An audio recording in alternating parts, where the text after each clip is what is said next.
Muraho. Muraho. Mwiha amashyi muri beza we. Uretse kuba umuvugizi wungirije wa guverinoma y'u Rwanda, Alain Bernard Mukurarinda yamenyekanye cyane nk'umuhanzi w'indirimbo zitandukanye zakunzwe n'abatari bake nyuma za gutangira kuzamura impano z'abahanzi batandukanye.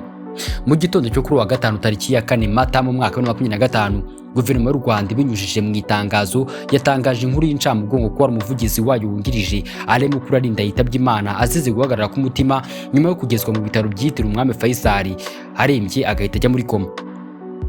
Muri iyi nkuru turagaruka by'umwihariko ku ruhare uyu mugabo yagize mu ruganda rw'imyidagaduro bihereye ku byishimo yahaye abakunzi b'ibihangano bye, abo yazamuye n'ibindi. Mu buhanzi bwamenyekanye nka Alain Muku yanditse anaririmba indirimbo zitandukanye zirimo Mukundire ko ari umuntu igaruka kwigisha abantu ko bagomba guha agaciro bagenzi babo. Mukundire ko ari umuntu muri Katete ivuga ku rukundo,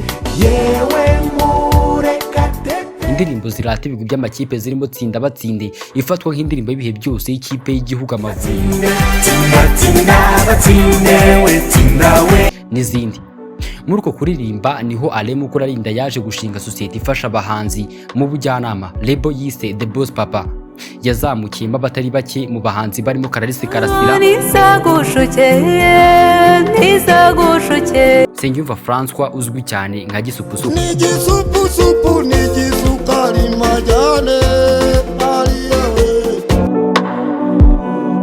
nyuma yaje gutangiza umushinga witwa Hangahiga, aho bazengurukaga mu gihugu hose bashaka impano zikiri nto, cyane cyane hakibandwa ku bakora injyana gakondo. Uwo mushinga wahiriye benshi barimo Elisha The Gift wayitwaye ku nshuro ya mbere, ndetse na Rugamba Claude wanashinze itorero rikomeye rya Kinyarwanda ryitwa Urukatsa. Uretse kuba yari umunyapolitike, Mukurarinda yahoraga ahamagarira abahanzi kuririmba injyana zo mu bihugu byo hanze, ariko bagashingira ku mwimerere w'injyana gakondo ku buryo n'uwayumva yakumva mu mwimerere w'Abanyarwanda.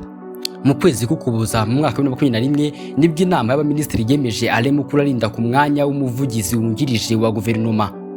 Yakoze imirimo itandukanye muri leta, aho yabaye umushinjacyaha akaba n'umuvugizi w'ubushinjacyaha bw'u Rwanda. Umwanya yavuyeho mu mwaka w'2015 ubwo yasezeraga by'igihe kitazwi mu bakozi ba leta.